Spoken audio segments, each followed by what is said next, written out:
Okay, so we are going to make now some patisserie cream or some custard cream. People call it sometimes custard cream.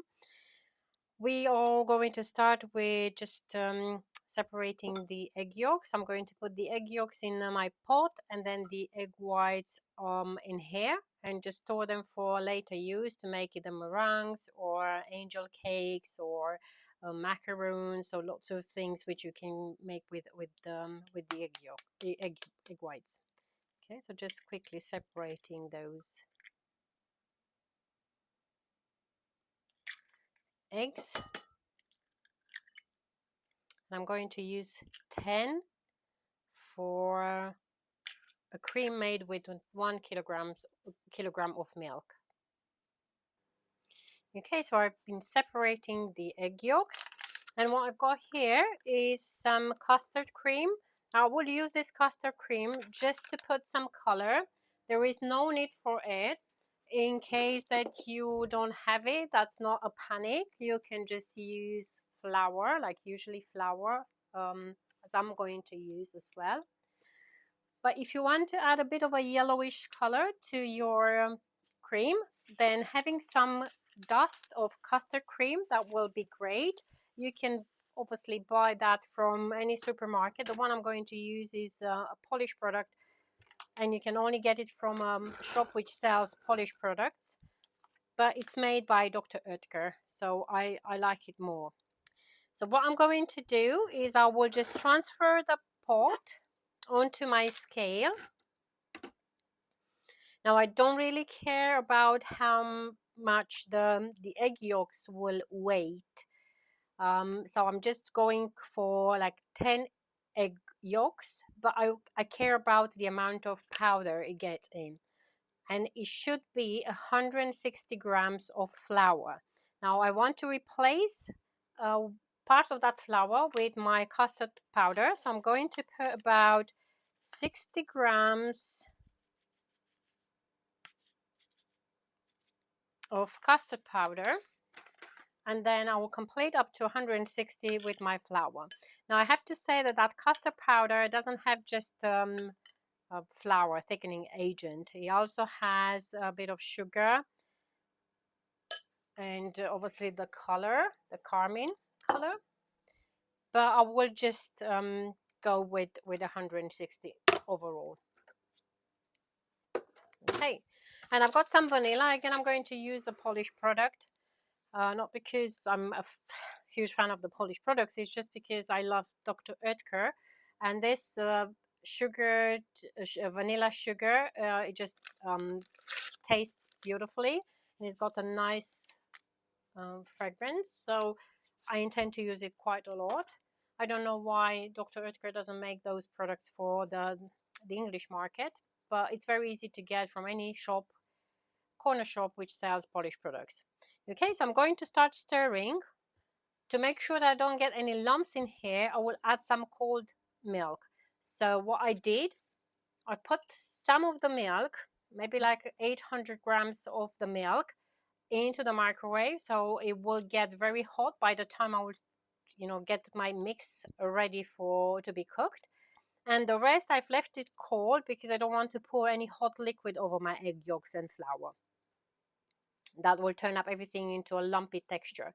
So I just want some cold milk to mix my ingredients in here, but also I want some hot milk to pour over because that's going to speed up the process of cooking. If you add the whole amount as cold, it will take you a long time to cook the patisserie cream, and you will have to be stuck next to the cooking machine for a longer time. While this will actually help you sort out two issues. Using the cold milk, you will get a mixture, a lump-free mixture. Using the hot milk, you will speed up the process of cooking. So, two in one, as they say. Okay, just stir vigorously to make sure that you don't have any lumps.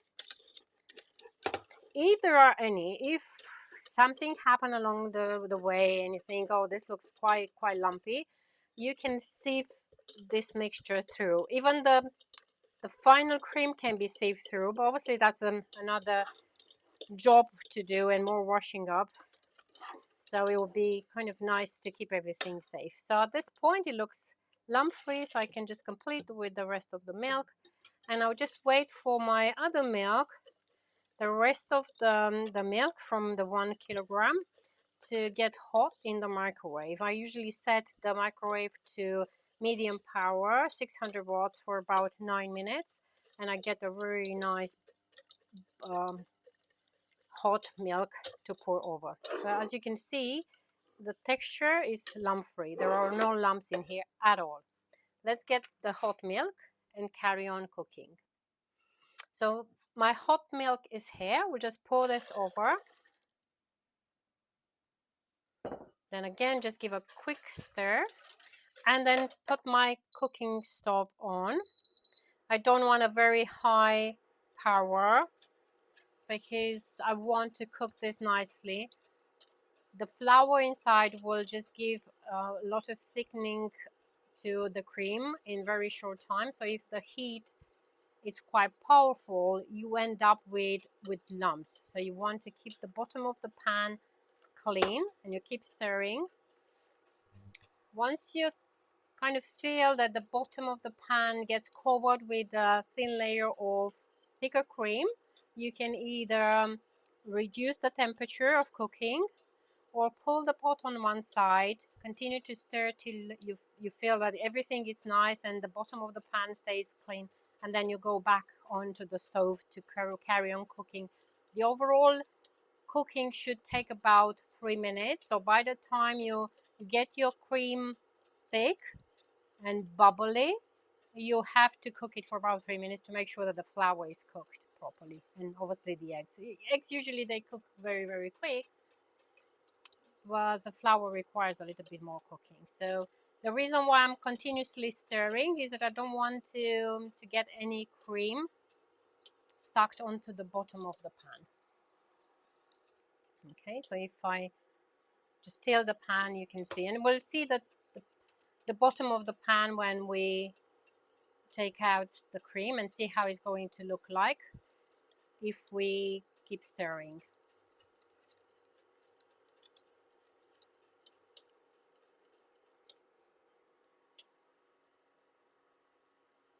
Okay, so carry on stirring. Now I can see some of my cream is just trapped on the bottom of the pan, so I have to make sure that it doesn't get burned. So we'll just keep stirring to make sure that the cooking process is even. As I said, if you feel it's a bit too difficult to stir, you can lower the temperature of cooking. It will still get, thick, even if the temperature is a bit lower. It will take a little bit longer, but you will cook it safely. You can see practically the cream is starting to get quite thick. Yeah. And I've got some already trapped on the bottom. In the end, it will all get super viscous. As long as it does it uniform, it will be fine. And also by stirring, you end up helping that gluten in the flour to give more elasticity to the cream, and it will just turn up being quite smooth.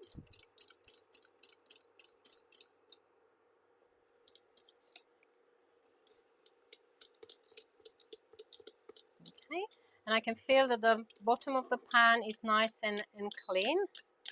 It's difficult to see inside of the pot, but it's all nice. I don't have any lumps on my cream. And the cream is about to boil now, and I can see the bubbles popping out.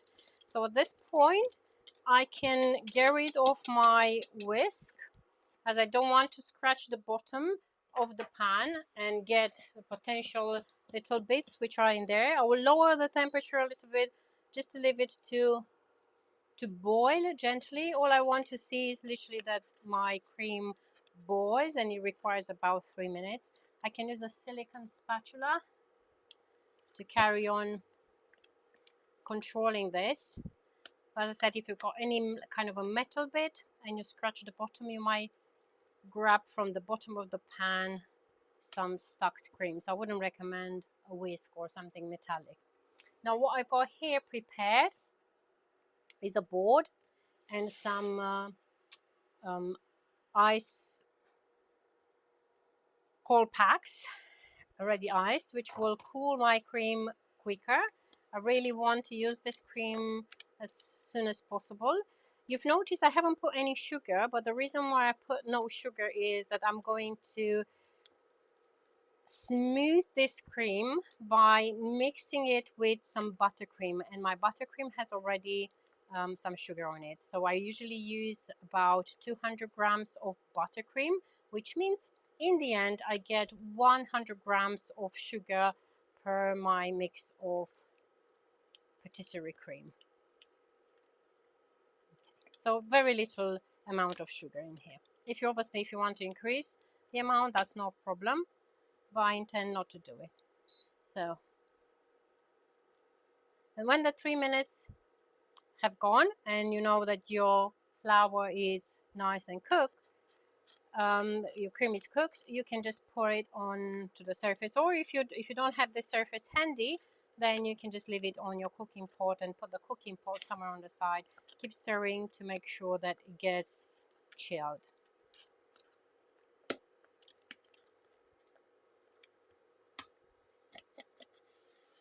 Okay.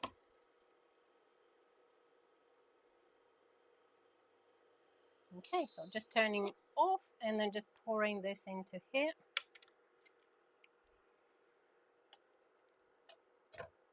Oops, just trying to make sure the cream doesn't go on the surface.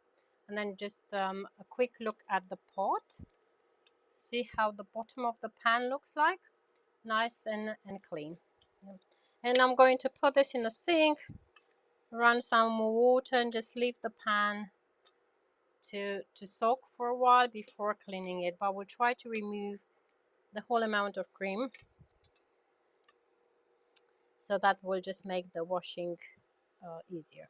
Okay, just going to spread this nicely. We've got more packs of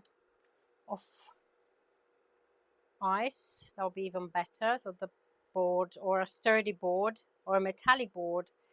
I normally use, I've got a marble table, but for the sake of just demonstrating, I prefer to use just a board which I normally use to maneuver the cookies. Okay, and I will just wait for this to cool. Maybe it will take about 5 minutes or so, but once it's cool, I will start incorporating the buttercream.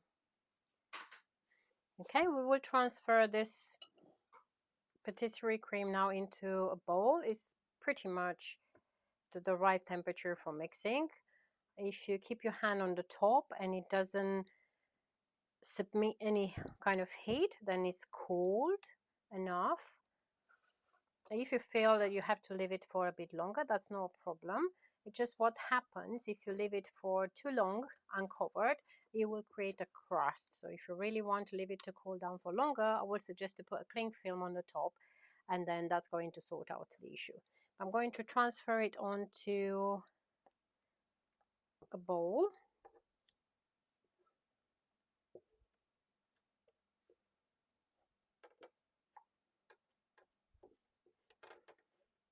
If you want to cool, you don't have a board, you don't have the icing packs, and you want to cool it quicker, just pick a glass bowl, because that's going to speed up the cooling process comparing with a plastic bowl. I know that glass is not quite popular in the kitchen because of the risk of breakages. Try a metal one, but they will both work better than a plastic bowl, because the cooling time it will actually be shorter. Okay, now I've got here some buttercream which I've made using a 1-to-1 ratio, 1 part butter and 1 part icing sugar. So I'm going to scoop, as I said, about 200 grams. I know I've got 300 in total, so I'm going to just get about 200. So I always judge by the eye, but you can put more or less depending on your preference. And I'm going to take my hand mixer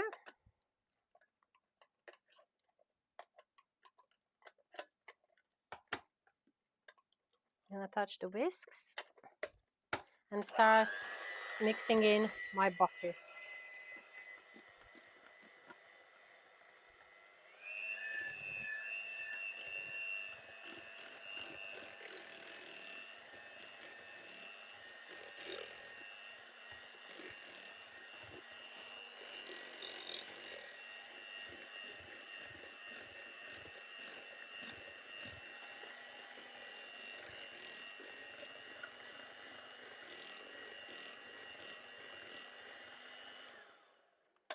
Okay, that's done.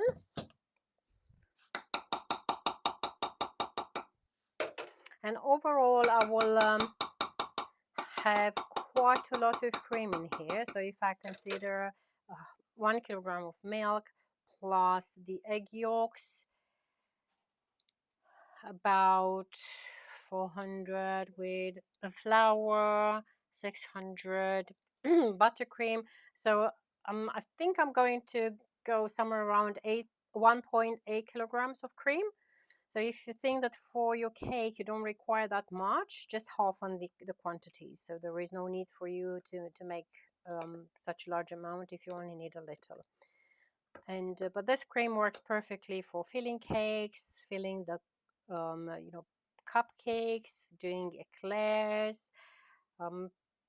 It's got so much variety in the way how it can be used, and it's super tasty. It does worth trying.